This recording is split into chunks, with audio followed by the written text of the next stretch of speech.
آج ہم سورہ النمل کے آخری حصے پر بات کریں گے جو آیات 7 سے 93 تک ہیں۔ ہاں، اور اس کے علاوہ سورہ القصص کی مکمل تفصیلات ہیں اور اور پھر سورہ العنکبوت کے ابتدائی حصے پر بھی آیات 1 سے 44 تک۔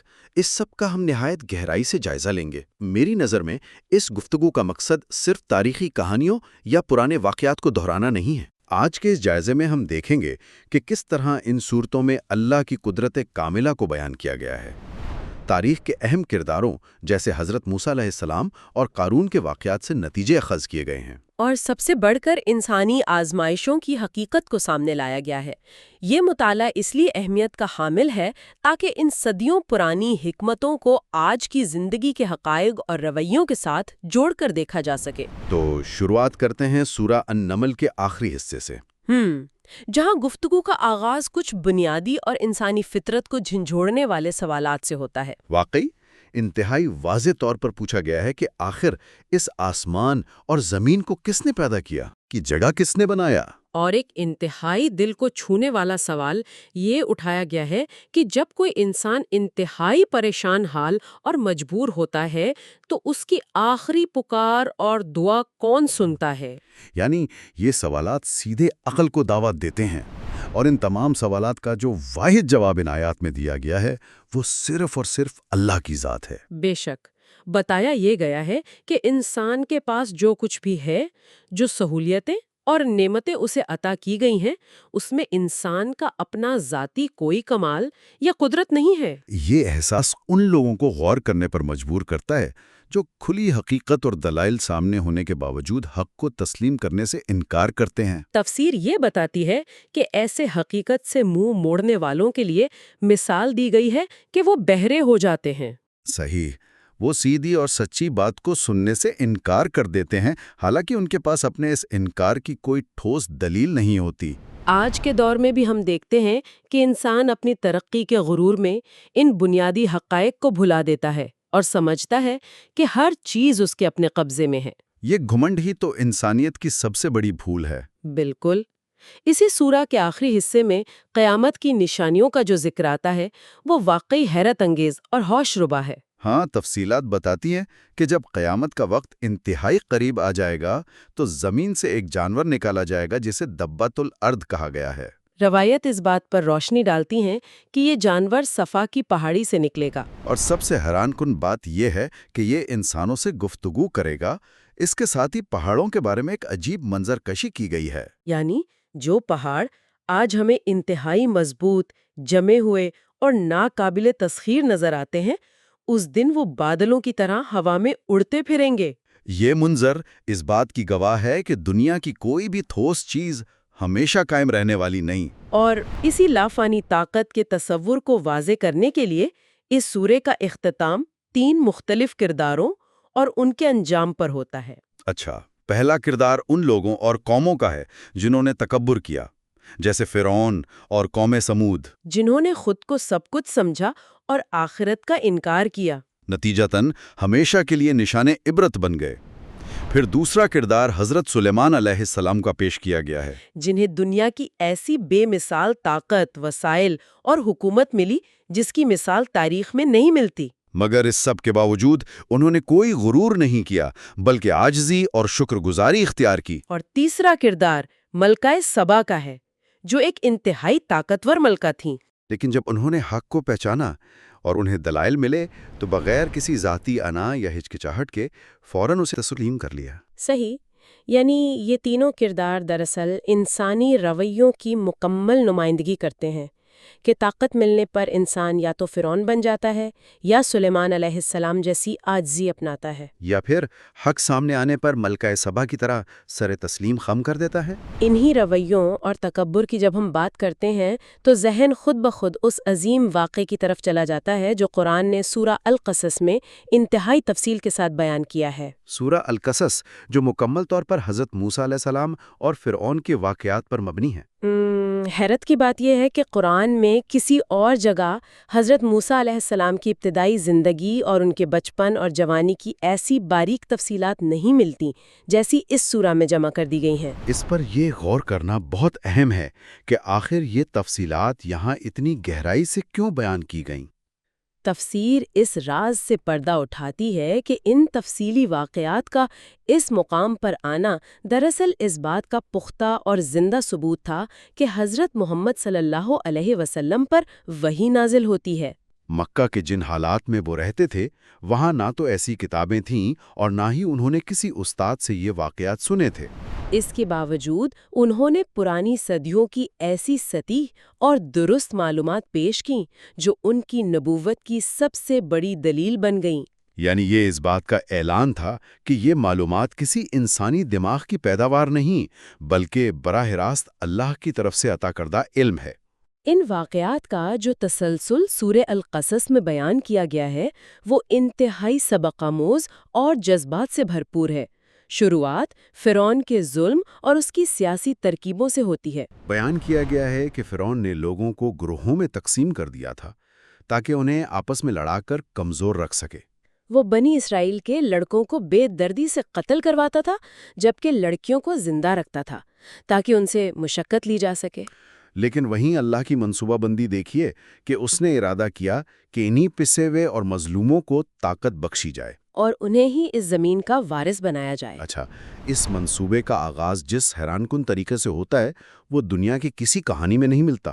ایک طرف فرعون کا خوف ہر گھر پر طاری ہے اور دوسری طرف حضرت موسیٰ علیہ السلام کی والدہ کو الہام ہوتا ہے کہ اپنے نومولود بچے کو صندوق میں ڈال کر دریا کے حوالے کر دیں۔ ایک ماں کی نفسیات پر غور کریں کہ دریا دشمن ہے اور فرعون اس سے بڑا دشمن۔ مگر اللہ پر توکل دیکھیے کہ وہ بچے کو پانی میں بہا دیتی ہیں۔ پھر قدرت کا انتظام دیکھیے، وہی فرعون جو ہزاروں لڑکوں کو اس خوف سے قتل کروا رہا تھا کہ کوئی اس کی سلطنت نہ الٹ دے، اس کے اپنے محل کے لوگ اس بچے کو دریا سے نکال لیتے ہیں۔ اور وہ فرعون کے گھر میں ہی پرورش پانے لگتا ہے۔ یہاں پر موسیٰ علیہ السلام کی بہن کی حکمندانہ کوشش کا ذکر نہایت اہم ہے۔ بالکل، وہ چھپکے سے خاموشی کے ساتھ دریا کے کنارے کنارے چلتی ہیں۔ اور جب فرعون کے محل میں بچے کے لیے دودھ پلانے والی کی تلاش ہوتی ہے تو وہ نہایت حکمت سے ایسی ترکیب نکالتی ہے کہ موسیٰ علیہ السلام کو ان کی اپنی والدہ کے پاس واپس پہنچا دیا جاتا ہے۔ اللہ نے اپنا وعدہ پورا کیا تاکہ اس ماں کی آنکھیں ٹھنڈی ہوں اور اس کا دکھ دور ہو۔ یہ واقعہ واقعی رونگٹے کھڑے کر دینے والا ہے اور سفر یہاں نہیں رکتا، جوانی کا دور آتا ہے۔ موسیٰ علیہ السلام محل کی آسائشوں میں بڑے ہوتے ہیں مگر ایک دن ان سے غیر ارادی طور پر ایک قبطی یعنی مصری کا قتل ہو جاتا ہے جب وہ اپنے ایک بنی اسرائیلی حامی کی مدد کر رہے ہوتے ہیں۔ انہیں اس پر سخت افسوس ہوتا ہے اور وہ اللہ سے معافی مانگتے ہیں۔ مگر اگلے ہی دن ایک واقعہ پیش آتا ہے۔ شہر کے دوسرے کنارے سے ایک شخص نہایت تیزی سے دوڑتا ہوا آتا ہے اور انہیں آگاہ کرتا ہے کہ محل کے سردار اور درباری ان کے قتل کی سازش تیار کر چکے ہیں۔ اس آگاہی پر موسیٰ علیہ السلام اپنی جان بچا کر مدین کی طرف سفر کرتے ہیں جو کہ ایک لمبا اور تھکا دینے والا سفر تھا۔ مدین پہنچنے کا واقعہ اس پورے سفر کا ایک نہایت سبق آموز اور کردار سازی کے حوالے سے اہم ترین حصہ ہے۔ وہاں ایک کنویں پر پہنچ کر وہ دیکھتے ہیں کہ لوگ اپنے جانوروں کو پانی پلا رہے ہیں، مگر ایک طرف دو لڑکیاں اپنے جانوروں کو روکے ہوئے بالکل الگ کھڑی ہیں۔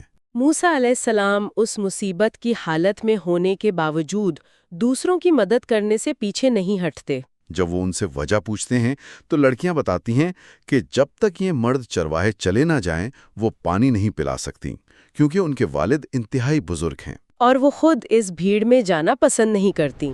اس پر موسیٰ علیہ السلام آگے بڑھتے ہیں اور ان کے جانوروں کو پانی پلا دیتے ہیں۔ اس واقعے میں ان لڑکیوں کی حیا اور ان کے والد کی بہترین تربیت دونوں واضح طور پر نظر آتی ہیں۔ یہاں جو معیار بیان کیا گیا ہے وہ آج کے کسی بھی معاشرے کے لیے ایک بہترین اصول ہے۔ بالکل، جب ان میں سے ایک لڑکی اپنے والد کے پاس جا کر موسیٰ علیہ السلام کو ملازم رکھنے کی سفارش کرتی ہیں تو وہ اپنے والد سے دو الفاظ کہتی ہیں: مضبوط اور امانت دار۔ لڑکی کو یہ بتانے میں کوئی ہچکچاہٹ نہیں تھی۔ مضبوط اس لیے کیونکہ انہوں نے اکیلے اس بھیڑ کو ہٹا کر جانوروں کو پانی پلایا جو کسی عام یا کمزور شخص کے بس کی بات نہیں تھی۔ اور امانت دار اس لیے کیونکہ جب لڑکی انہیں اپنے والد کے پاس لے جانے کے لیے راستہ دکھانے لگی تو موسیٰ علیہ السلام نے اپنی نگاہ نیچی رکھی۔ ہاں، انہوں نے لڑکی کو فرمایا کہ تم میرے پیچھے چلو اور راستے کی نشاندہی پیچھے سے کرو تاکہ میری نظر تم پر نہ پڑے۔ یہ ان کی اعلیٰ کردار سازی کی ایسی نشانی تھی جس نے ایک انجان بستی میں انہیں مقام دلوایا۔ انہی دو خوبیوں یعنی جسمانی طاقت اور کردار کی پاکیزگی کی بنیاد پر ان کے والد نے انہیں 8 سے 10 سال کی خدمت کی شرط پر اپنی بیٹی کے رشتے کی پیشکش کی۔ یہ وقت انہوں نے وہاں گزارا، اور جب یہ مدت مکمل ہوئی اور موسیٰ علیہ السلام اپنے اہل خانہ کے ساتھ واپس مصر کی طرف لوٹ رہے تھے تو راستے میں کوہ طور کا وہ عظیم واقعہ پیش آیا۔ سردی اور اندھیرے میں انہیں آگ نظر آئی۔ وہ آگ کی تلاش میں وہاں پہنچے تو نبوت کے عظیم منصب سے سرفراز کیے گئے۔ تفصیل بتاتی ہے کہ انہیں 2 عظیم نشانیاں دی گئیں، ان کی لاٹھی کا سانپ بن جانا اور ہاتھ کا چمکنا۔ اور اس عظیم و شان ذمہ داری کا بوجھ محسوس کرتے ہوئے انہوں نے اللہ سے درخواست کی کہ ان کے بھائی حضرت ہارون علیہ السلام کو بھی ان کا مددگار اور وزیر بنایا جائے، کیونکہ وہ فصاحت کے ساتھ یعنی نہایت واضح اور صاف گفتگو کرتے تھے اور بات کو بہتر انداز میں دوسروں تک پہنچا سکتے تھے۔ یہ تمام معلومات روحانی اور تاریخی دونوں اعتبار سے انتہائی گہرائی رکھتی ہیں، مگر سورہ القصص میں صرف موسیٰ علیہ السلام اور فرعون کا ذکر نہیں ہے۔ یہاں اس دور کے ایک اور انتہائی اہم کردار کا ذکر چھڑا گیا ہے، اور وہ ہے قارون۔ موسیٰ علیہ السلام کا واقعہ تو سمجھ آتا ہے، جہاں ان کا مقابلہ ایک حاکمران سے تھا، لیکن حیرت ہوتی ہے جب ہم قارون کے واقعے پر غور کرتے ہیں۔ اس کا تعلق تو بنی اسرائیل سے ہی تھا، یعنی وہ اسی پسی ہی قوم کا حصہ تھا۔ پھر وہ اس کہانی میں اتنا مختلف اور بدترین کردار کیسے بن گیا؟ آخر اس کی کہانی میں کیا سبق پوشیدہ ہے؟ قارون کی کہانی دراصل ایک انتہائی مختلف قسم کے غمان کو بیان کرتی ہے۔ فرعون کا غمان سیاسی اور طاقت کا تھا، جبکہ قارون کا غمان مالی اور دولت کا تھا۔ تفسیر بتاتی ہے کہ قارون حقیقتاً بنی اسرائیل میں سے ہی تھا، لیکن اس نے مزید طاقت اور وسائل حاصل کرنے کے لیے فرعون کے ساتھ مل کر اپنی ہی قوم کے خلاف بغاوت کی اور ان پر ظلم ڈھانے لگا۔ اس کی دولت کی انتہا کا اندازہ قرآن کی اس تصویر کشی سے لگایا جا سکتا ہے کہ صرف اس کے خزانوں کی چابیاں اٹھانا ایک طاقتور اور مضبوط آدمیوں کی جماعت کے لیے بھی دشوار کام تھا۔ وہ مالی طور پر اس معاشرے کا سب سے طاقتور شخص بن چکا تھا، اور یہی دولت اس کے دماغ میں سما گئی اور اس کے ذہن میں غمان پیدا کر دیا۔ قارون کی نفسیات کو اگر ہم سمجھیں تو اس کا یہ ماننا تھا کہ یہ سب کچھ جو اس کے پاس ہے یہ اس کا اپنا ذاتی کمال ہے۔ وہ کہتا تھا کہ یہ تو مجھے میرے اپنے علم اور قابلیت کی بنیاد پر ملا ہے۔ اسے لگتا تھا کہ اس میں کسی اوپر والے کی عطا یا مداخلت شامل نہیں۔ اگر اس رویے کو ہم آج کے دور سے جوڑ کر دیکھیں تو آج کی اس تجارتی اور جدید دنیا میں یہ سوچنا کتنا عام ہے۔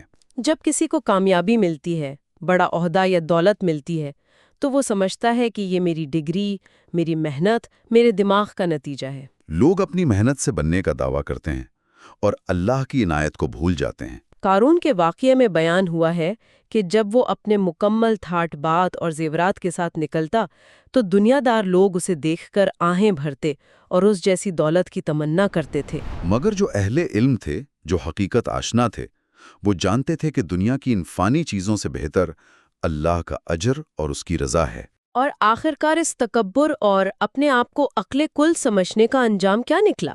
اللہ نے قارون اور اس کے اس عظیم و شان محل کو سب خزانوں سمیت زمین میں دھسا دیا۔ زمین پھٹی اور سب کچھ نگل گئی۔ یہاں آیات کی تفسیر میں ایک نہایت خوبصورت بات ملتی ہے جسے مکہ کے حالات کے ساتھ جوڑا گیا ہے۔ اس وقت مکہ کے کفار کا گمان بھی ان کی مالی حیثیت، تجارت اور قبائلی رتبے پر مبنی تھا۔ وہ سوچتے تھے کہ اگر ہم اس نئے دین کو مان لیں گے تو ہماری چودراہٹ، ہمارا مالی تعاون اور معاشرتی رتبہ ختم ہو جائے گا۔ سورہ القصص کے آخر میں جہاں قارون کا عبرتناک انجام بیان ہوا، وہیں حضرت محمد صلی اللہ علیہ وسلم کو ایک عظیم تسلی اور بشارت دی گئی ہے۔ انہیں بتایا گیا ہے کہ جو اللہ آپ کو آج مکہ جیسی پیاری جگہ چھوڑنے پر مجبور ہونے کی حالت میں دیکھ رہا ہے، وہی اللہ آپ کو دوبارہ فتح یاب کر کے اور پوری طاقت کے ساتھ اسی شہر میں واپس لائے گا۔ سبحان اللہ۔ آگے بڑھتے ہوئے ہم اپنے مطالعے کے آخری حصے یعنی سورہ العنکبوت کی طرف رخ کرتے ہیں۔ آیات 1 سے 44 تک کا یہ حصہ مکہ کے انتہائی سخت ظلم و ستم سے بھرے اور آزمائشی دور میں نازل ہوا تھا۔ مکہ میں اس وقت جن لوگوں نے دین قبول کیا تھا، ان پر انتہائی درجے کا تشدد ہو رہا تھا۔ اور اس سورہ کی ابتدائی آیات انہی حالات کے پس منظر میں آئیں۔ ان آیات کا مرکزی پیغام واقعی ہوش ربا ہے اور کسی بھی دور کے مسلمان کی آنکھیں کھولنے کے لیے کافی ہے۔ بتایا گیا ہے کہ کیا لوگوں نے یہ سمجھ رکھا ہے کہ وہ صرف زبان سے ہم ایمان لائیں کہہ دیں گے اور انہیں بغیر آزمائے چھوڑ دیا جائے گا؟ جنت اتنی سستی نہیں کہ بغیر کسی امتحان کے مل جائے۔ اللہ آزمائشوں کے ذریعے، تکلیفوں کے ذریعے سچوں اور جھوٹوں کو الگ الگ کرے گا۔ یہ بالکل ایسی ہی مثال ہے جیسے سونار سونے کو آگ کی بھٹی یعنی کتھالی میں ڈالتا ہے۔ آگ سونے کو تباہ کرنے کے لیے نہیں، بلکہ اس میں سے خوت نکالنے اور اسے کندن بنانے کے لیے لگائی جاتی ہے۔ آزمائشیں بھی ایمان کو نکھارتی ہیں۔ اس دوران ایک انتہائی دلچسپ اور پریکٹیکلی اہم نقطہ سامنے لایا گیا ہے، والدین اور عقیدہ کے درمیان کشمکش کے حوالے سے۔ اس دور میں کئی نوجوان ایسے تھے جنہوں نے اسلام قبول کیا تھا، اور ان کے والدین ان پر جذباتی اور جسمانی دباؤ ڈال کر انہیں واپس پرانے دین کی طرف لے جانا چاہتے تھے۔ آیت میں واضح حکم دیا گیا کہ اگر والدین شرک کرنے یعنی اللہ کے ساتھ کسی کو شریک ٹھہرانے پر مجبور کریں تو ان کی بات ہرگز نہیں ماننی، وہاں انا یا فرما برداری نہیں چلے گی۔ لیکن اس کے ساتھ ہی یہ بھی واضح کیا گیا کہ دنیا کے باقی معاملات میں ان کے ساتھ حسن سلوک اور نرم رویے کا حکم اپنی جگہ ویسے ہی برقرار ہے۔ یہ توازن کسی بھی معاشرے کے لیے سبق آموز ہے۔ اس توازن کے ساتھ ساتھ ان آیات میں اس جھوٹے دعوے کا بھی پردہ چاک کیا گیا ہے جو مکہ کے سردار اکثر بھولے بھالے نوجوانوں سے کیا کرتے تھے۔ وہ کہتے تھے کہ تم اس نئے دین کو چھوڑو، ہماری پیروی کرو، اگر اس میں کوئی گناہ ہوا تو تمہارے گناہوں کا بوجھ ہم آخرت میں اٹھا لیں گے۔ مگر حقیقت اس کے بالکل برعکس بیان کی گئی۔ واضح کیا گیا کہ آخرت میں ہر شخص اپنا بوجھ خود اٹھائے گا، کوئی کسی کے کام نہیں آئے گا۔ بلکہ جو لوگ دوسروں کو رستے سے بھٹکاتے ہیں ان پر اپنا بوجھ تو ہوگا ہی، ساتھ ہی ان تمام لوگوں کو گمراہ کرنے کا دگنا بوجھ بھی ڈال دیا جائے گا جن کو انہوں نے حق سے روکا تھا۔ اس پوائنٹ کو مزید مضبوط کرنے کے لیے آیات میں تاریخی گواہیاں پیش کی گئی ہیں۔ مگر یہ صرف ناموں کی فہرست نہیں بلکہ ان کے پیچھے چھپے اسباب کا ذکر ہے، جیسے حضرت نوح علیہ السلام کا حوالہ آتا ہے، جنہوں نے مکمل 950 سال یعنی قریب 1000 سال تک اپنی قوم کو مستقل تبلیغ کی صبر کیا۔ مگر قوم کی ہٹھی اور ضد کی وجہ سے آخر کار وہ ایک عظیم طوفان کا شکار ہوئی۔ پھر حضرت ابراہیم علیہ السلام کا ذکر آتا ہے جنہوں نے مورتیوں کی حقیقت بیان کی کہ یہ پتھر کسی کو رزق نہیں دے سکتے۔ ان سچی باتوں کے نتیجے میں انہیں دہکتی ہوئی آگ میں ڈالا گیا، مگر اللہ نے آگ کو ٹھنڈا کر کے انہیں بچا لیا۔ اس کے بعد حضرت لوط علیہ السلام کی قوم کا سبق ہے جنہوں نے ایسی فحاشی اور حد شکنی کی، یعنی فطرت کی ایسی حدیں توڑیں جو اس سے پہلے دنیا میں کسی قوم نے نہ کی تھیں، اور سب سے بڑھ کر انہوں نے ڈھٹائی سے اپنے نبی سے عذاب مانگا۔ بالآخر انہیں انتہائی سخت عذاب کے ذریعے زمین کے صفحے سے مٹا دیا گیا۔ تفصیل میں مزید ذکر آتا ہے عاد، تھمود، فرعون اور حامان کا۔ ان سب کے مادی اسباب اور طاقتیں الگ تھیں، اس لیے ان کا انجام بھی مختلف تھا۔ کسی پر آسمان سے پتھر برسے، کوئی ایک ہیبت ناک آواز یا دھماکے سے مارا گیا، کوئی قارون کی طرح اپنے خزانوں سمیت زمین میں دھسایا گیا، اور کوئی فرعون کی طرح غمنڈ کرتے ہوئے دریا میں غرق کر دیا گیا۔ یہاں سب سے اہم اور سوچنے والی بات یہ بیان ہوئی ہے کہ اللہ نے ان قوموں پر کوئی ظلم نہیں کیا تھا، بلکہ انہوں نے اپنے اعمال سے خود اپنے آپ پر ظلم کیا تھا۔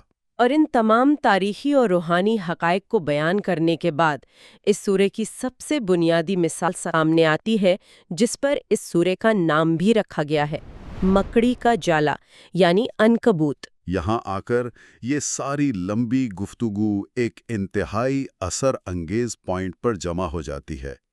یہ مثال ایسی ہے جو انسان کے ذہن میں اتر جاتی ہے۔ بیان کیا گیا ہے کہ جو لوگ اللہ کی وحدانیت اور طاقت کو چھوڑ کر دنیا کی دوسری طاقتوں، شخصیاتوں یا وسائل کو اپنا سہارا یا سرپرست بناتے ہیں، ان کی مثال بالکل مکڑی کے بنائے ہوئے جالے جیسی ہے۔ دنیا میں تمام گھروں میں سے سب سے کمزور، ناپائیدار اور بے بنیاد گھر مکڑی کا جالا ہوتا ہے۔ تھوڑی سی ہوا کا جھونکا یا ایک معمولی سا ہاتھ کا اشارہ اسے مکمل تباہ کر دیتا ہے۔ یہی حال ان دنیاوی سہاروں اور طاقتوں کا ہے جن پر لوگ اللہ کو بھول کر انہیں عظیم سمجھ کر بھروسہ کرتے ہیں۔ جب حقیقت کھلتی ہے تو یہ سہارے بالکل مکڑی کے جالے کی طرف بہہ جاتے ہیں۔ واقعی آج کی اس نشست میں ہم نے نہایت ڈیپلی ان چیزوں کا جائزہ لیا۔ اللہ کی مطلق طاقت، موسیٰ علیہ السلام کے واقعات جو وحی کی سچی دلیل بن کر ابھرے، قارون کا وہ دنیاوی اور مالی غمنڈ جو آج کے انسان میں بھی پایا جاتا ہے، اور آخر میں آزمائشوں کی حقیقت اور مکڑی کے جالے کی مثال۔ تاریخ نے یہ ثابت کر دیا کہ دنیا کی کوئی طاقت، چاہے وہ فرعون کی فوجیں ہوں یا قارون کی بے تحاشا دولت، ہمیشہ نہیں رہتی۔ سچائی، استقامت اور کامیابی صرف اللہ کی ذات پر بھروسہ کرنے میں ہے، باقی سب مکڑی کا جالا ہے۔ اس عظیم مثال کو دیکھتے ہوئے انسانی ذہن خود بخود اس سوچ میں پڑ جاتا ہے کہ اگر ہم آج کے اس جدید دور کو دیکھیں تو انسان نے دولت، رتبے، بینک بیلنسز اور نئی ایجادات کے کتنے ہی ایسے نئے مکڑی کے جالے بن رکھے ہیں جنہیں وہ اپنا سب سے بڑا محافظ اور سہارا سمجھتا ہے۔ لیکن سوچنے کا مقام یہ ہے کہ کیا جب زندگی کے اصل طوفان آتے ہیں، کوئی اچانک بیماری یا آزمائش آتی ہے، تو یہ نازک اور کمزور جالے حقیقت میں انسان کو بچا سکتے ہیں؟ یہ ایک ایسی سچی حقیقت ہے جس پر یقیناً مزید غور و فکر کرنے کی ضرورت ہے۔